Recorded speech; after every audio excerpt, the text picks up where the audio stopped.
ሰላም የተወደዳችሁና የተከበራችሁ የብርሃን ፋይናንስ ቤተሰቦች በያላችሁበት ሰላማችሁ ብዝት ይበል እያልኩኝ በዚህ በተጠናቀቀው በጀት ዓመት የፀደይ ባንክ አስደናቂ የሚባል ማገገምን ስለማድረጉ ነው የተሰማው። የ2018 በጀት ዓመት መጠናቀቅን ተከትሎ በርካታ የሀገራችን የግልና የመንግስት ተቋማቶች የበጀት ዓመቱ አፈጻጸማቸውን ሪፖርት እያደረጉ ዲስክሎዝ እያደረጉ ያለበት ሁኔታ ነው ያለው። ሪፖርት ካደረጉ አፈጻጸማቸውን ዲስክሎዝ ካደረጉ ተቋማቶች መካከል የፀደይ ባንክ አንዱ ነው።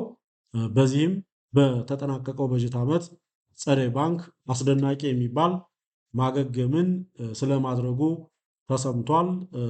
ከአማራ ብድርና ቁጠባ ተቋምነት ወደ ንግድ ባንክነት የተሸጋገረው ፀደይ ባንክ በዚህ በያዝነው 2025-26 በጀት ዓመት ታሪካዊ የተባለ የፋይናንስ ማገገም ስለማስመዝገቡ ነው የተሰማው። ሁላችንም እንደምናስታውሰው የፀደይ ባንክ ከአማራ ብድርና ቁጠባ ተቋምነት ወደ ንግድ ባንክነት ያደረገው ጉዞ አልጋ ባልጋ አልሆነለትም። ቢኮዝ በባለፈው በጀት ዓመት ያ ማለት በ2024-25 በጀት ዓመት ባንኩ 2.13 ቢሊዮን ብር የተጣራ ኪሳራን ያስተናገደበት ዓመት እንደነበር እንረዳለን።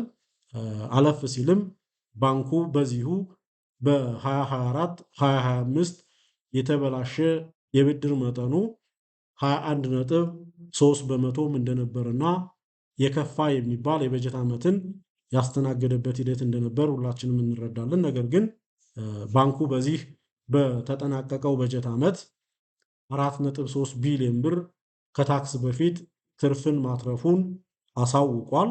ይሄ እጅግ በጣም ደስ የሚያሰኝና ጥሩ የሚባል ማገገም ነው። ይሄ ለባለ አክሲዮኖች አጠቃላይ ለኢኮኖሚው ትልቅ መነቃቃትን ይዞ ይመጣል። አክቹሊ ይሄ የባንኮቻችን ማገገም በሌሎች ባንኮችም የታየበት ሁኔታ እንዳለ እናስታውሳለን። ለምሳሌ ንብ ኢንተርናሽናል ባንክ በ24-25 በጀት ዓመት 2.9 ቢሊዮን ብር ኪሳራን ያስተናገደበት ዓመት ነበር። ነገር ግን በዚህ በተጠናቀቀው በጀት ዓመት ንብ ኢንተርናሽናል ባንክም 4.2 ቢሊዮን ብር ትርፍን ከታክስ በፊት በማስመዝገብ የአገገመበትና ጥሩ የሚባል አፈጻጸምን ያሳየበት ዓመት እንደነበር እናስታውሳለን። ፕላስ ፀደይ ባንክም እንግዲህ አምና ከነበረበት እጅግ በጣም መጥፎ የሚባል የበጀት ዓመት ወጥቶ በዚህ በተጠናቀቀው በጀት ዓመት 4.3 ቢሊዮን ብር ከታክስ በፊት ትርፍን ማስመዝገብ መቻል በእጅጉ ደስ የሚያሰኝና ጥሩ የሚባል ይበል የሚያሰኝ ማገገም ነው። በተለይም ደግሞ የካቲት ላይ 2018 ዶክተር ዮሐንስ አያሌው ባንኩን በፕሬዚዳንትነት ከተረከቡ በኋላ በተካሄዱ በርካታ የሚባሉ ተቋማዊ መዋቅር ወይም ደግሞ ኢንስቲቱሽናል ሪፎርምስ የምንላቸው የባንኩ የማይመለስ ብድር መጠን ኤንፒኤል ሬሾ በከፍተኛ ሁኔታ እንዲቀንስ እንዳደረጉትና ባንኩም እንደዚህ አይነት ማገገምን እንዲያስተናግድ በምክንያትነት ከተወሰዱ ምክንያቶች መካከል የመጀመሪያው እንደሆነም ነው የተመላከተው። ወደ ዋና ዋና የፋይናንስ ስኬቶቹ ስንመጣ ፀደይ ባንክ በርካታ የሚባሉ ዋና ዋና የሆኑ የፋይናንስ ስኬቶችንም ያገኘበት ዓመት ነው። አንደኛውና የመጀመሪያው የፀደይ ባንክ ትልቁ ስኬት ተደርጎ የተወሰደው የማይመለስ የብድር መጠኑን ወይም ደግሞ ኤንፒኤል ሬሾ የምንለውን ከነበረበት 21.3 በመቶ ወደ 6.4 በመቶ በከፍተኛ ደረጃ ዝቅ ማድረግ የቻለበት እጅግ ስኬታማ የሚባል ዓመት ተደርጎም ሊወሰድ ይችላል። ቢኮዝ በ2024-25 የባንኩ የተበላሸ ብድር 21.3 በመቶ ነበር። ነገር ግን አሁን ላይ ባደረገው ሪፎርም ማሻሻያ ባንኩ የተበላሸ ብድሩን ወደ 6.4 በመቶ በከፍተኛ ደረጃ ዝቅ ማድረግ የቻለበት ሁኔታ እንዳለ አመላክቷል። እዚህ ላይ እንደ ኢንቨስተር በርካታ ነገሮችን ማንሳት ይኖርባቸዋል። ሁላችንም እንደ ካፒታል ገበያ ተሳታፊ አካላት በባንኮች ላይ ኢንቨስት ስናደርግ የባንኮች የፋይናንስ ጤናማነት ምን ይመስላል ብሎ ማየት በእጅጉ ጠቃሚ ነው። ቢኮዝ ኤንፒኤል የሚያሳየን የባንኮችን የበሽታ መጠን ነው። 21.3 የተበላሸ ብድር አለ ማለት ባንኩ በዚህ በጀት ዓመት በእጅጉ የታመመበት ዓመት እንደነበርና ከዚህ በሽታውም ጭምር ለመዳን ጥሩ የሚባል የካፒታል አዲኩሲ ሬሾ እንደሚያስፈልገው መረዳት መቻል አለብን። ስለዚህ ተቋሞቻችን ወይም ደግሞ ኢንቨስት ላደርግ ያሰብኩበት ባንክ ሪሊ ፋይናንሻሊ ሄልዚ ነው ወይ፣ ጤናማ ነው ወይ፣ ጤናው የታወቀ አይደለም ወይ ብለን ማየት መቻል አለብን። ፀደይ ባንክ 2024-2025 በጀት ዓመት በእጅጉ በሽተኛ የነበረ ካበደረው ብድር ውስጥ 21.3 በመቶ የተበላሸበት የነበረበት ዓመት እንደነበርና ነገር ግን በወሰዳቸው በርካታ ማሻሻያዎች በ2025-26 በጀት ዓመት ደግሞ ከዚህ በሽታው በማገገም በእጅጉ ጤናማ በመሆን ወደ 6.4 በመቶ በከፍተኛ ደረጃ ዝቅ ማድረግ የቻለበትና ጤናውን እየመለሰ ያለበት ሁኔታ እንዳለ እንረዳለን። ስቲል ይህም ቢሆን ናሽናል ባንክ ካስቀመጠው ቴሬሾልድ በላይ እንደሆነ መረዳት መቻል አለብን። ጤናማ እንደው ማክሲመም አንድ ባንክ የተበላሸ ብድር ካለበት ከስንት ፐርሰንት በላይ መኖር የለበትም ተብሎ ነው የሚታሰበው? ከ5% በላይ መኖር የለበትም ተብሎ ነው የሚታሰበው። ከተቻለ ዜሮ ቢደረግ ወንደርፉል ነው የሚባለው። ቢኮዝ ያበደረውን በሙሉ ጤናማ በሆነ መልኩ በአግሪመንቱ መልኩ ፕሪንሲፓል ፕላስ ኢንተርስትን መሰብሰብ የሚችልበት እድል ቢኖር ስኬታማነቱን ያሳያል። ነገር ግን ካልተቻለ እንደው ደካማ እንቅስቃሴ እንኳን አለ ቢባል ከ5 በመቶ በላይ ኤንፒኤል ሊኖር አይገባም ተብሎ ነው የሚታሰበው። ነገር ግን ጥሩ የሚባል መሻሻያዎች እንኳን ቢኖሩ ማሻሻሎች እንኳን ቢኖሩ ስቲል የፀደይ ባንክ ኤንፒኤሉ ከሚኒመም ተርሾልዱ በላይ እንደሆነ መረዳትና መሻሻል ያለበት ሁኔታም እንዳለ ማወቅ በእጅጉ ጠቃሚ ነው፣ መገንዘብ በእጅጉ ጠቃሚ ነው። ሌላውና ሁለተኛው ስኬት የተደረገው ባንኩ በበጀት ዓመቱ 30 ቢሊዮን ብር የተበላሸ ብድር ማስመለስ የቻለ ሲሆን ይህም የእቅዱን 104 በመቶ ማሳካት እንደቻለ ተመላክቷል። እንግዲህ ባንኩ በበጀት ዓመቱ እስመልሰዋለሁ ከተበላሸ ብድሬ ውስጥ ተካሰሼም ቢሆን ዲፕሎማሲም በሆነ መልኩም ቢሆን ወስጄ የማስመልሰው ብድር አለ ብሎ በጀት ከያዘው ወይም ደግሞ እቅድ ከያዘው ውስጥ 30 ቢሊዮን ብር ማስመለስ ችሏል። ይህም ከእቅዱ 104 በመቶ ማሳካቱን እንደሆነ ተመላክቷል። ይህ የብድር ጥራት ማሻሻል ባንኩ አጠቃላይ የገንዘብ ዝውውሩ ወይም ደግሞ ሊኩዲቲ አቅሙ እንዲጨምርለት በዛም ጥሩ የሚባል የብድር አቅርቦትን እንዲያሰፋም መነሻ እንደሆነውም ጭምር ነው የተመላከተው።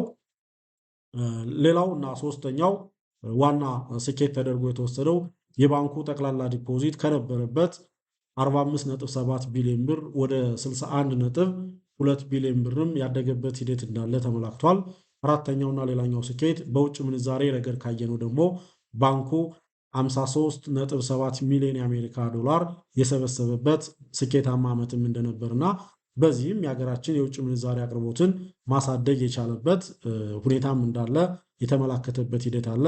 ይሄ እንግዲህ ከበፊተኛው ዓመት ከ17.8 ሚሊዮን ዶላር አፈጻጸም ጋር ሲነጻጸር በእጅጉ ትልቅ እድገትንም ጭምር ያሳየ ነው። በ2024-25 ባንኩ የውጭ ምንዛሬ ወይም ደግሞ የአሜሪካን ዶላር ሰብስቦ የነበረው 17.8 ሚሊዮን ብቻ ነበር። ነገር ግን በዚህ በተጠናቀቀው በጀት ዓመት 53.7 ሚሊዮን የአሜሪካን ዶላር በመሰብሰብ ጥሩ የሚባል እጅግ ከፍተኛ እድገት ያስመዘገበበት ዓመትም እንደሆነ ተመላክቷል። አምስተኛውና የመጨረሻው በስኬትነት ከተነሱ ነጥቦች መካከል ባንኩ በባንኮች መካከል የሚደረግ የገንዘብ ዝውውር ወይም ደግሞ አርቲጂኤስ የምንለው 51.05 ቢሊዮን ብር ገቢ ዝውውርን ያስተናገደበት ሂደት እንደነበርና በዚህም 1.43 ቢሊዮን ብር አዎንታዊ የሆነ የተጣራ ሚዛንን ያስቀረበት ያገኘበት ሂደትም እንደነበር ተመላክቷል። ሌላው በሪፖርቱ የቀረበው የባንኩ የረዥም ጊዜ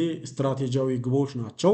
እነዚህን የረዥም ጊዜ ስትራቴጂያዊ ግቦች በመመልከት ፀደይ ባንክ ማን ነው፣ የዛሬ ምናምን ዓመት የት መድረስ የሚችል ባንክ ነው፣ ሰው እኔ ኢንቨስት ባደረግበት ምን ይሆናል ብለን ማየት የምንችልበትን መረጃም ጭምር ባንኩ ሪፖርት አድርጓል። የፀደይ ባንክ ማኔጅመንት በቅርቡ ባካሄደው የስራ አፈጻጸም ግምገማና የፕላን መድረክ ላይ የወደፊት ረዥም ጊዜ ግቦችን ጭምር ይፋ አድርጓል። በዚህም አንደኛውና የመጀመሪያው ባንኩ እስከ 2030 እንደ አውሮፓውያን አቆጣጠር በኢትዮጵያ ከሚገኙ 4 ግዙፍ የተሰኙ የንግድ ባንኮች መካከል አንዱ የመሆን ጥብቅ የሆነ ግብ እንዳለው አመላክቷል። ነገር ግን እነዚህ 4 ግዙፍ የሚባሉ ባንኮች በቴክኖሎጂ አጠቃቀም ይሁን በደንበኛ ብዛት ይሁን በካፒታል መጠን ይሁን ከምን ፐርስፔክቲቭ እንደተቀመጠ ግልጽ አይደለም። ነገር ግን በ2030 እንደ አውሮፓውያን አቆጣጠር በኢትዮጵያ ውስጥ ከሚገኙ 4 ግዙፍ የሆኑ የንግድ ባንኮች መካከል አንዱ የመሆን ትልቅ ግብ እንዳለው ተመላክቷል።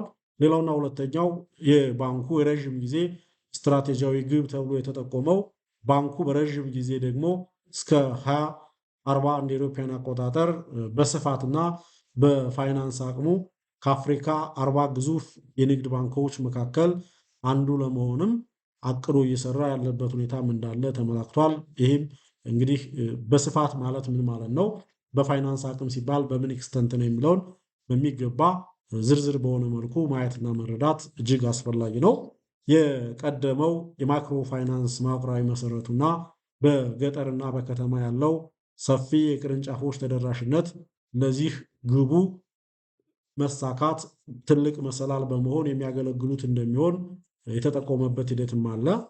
ስለሆነም ቪዲዮ መረጃ ሰጥቷችሁ ከሆነና ምናልባትም ጠቃሚ ከነበር ላይክ እንድታረጉት፣ ሼር እንድታረጉት እንዲሁም ደግሞ ለቻናሉ አዲስ ከሆናችሁ ቻናሉን ሰብስክራይብ በማድረግ ተጨማሪ የሆኑ የፋይናንስ ኢንቨስትመንት እና የካፒታል ማርኬት ጉዳዮች ሲለቀቁ እንዲደርሷችሁ እንድታደርጉ በአክብሮት ለመጋበዝ እወዳለሁ። አመሰግናለሁ።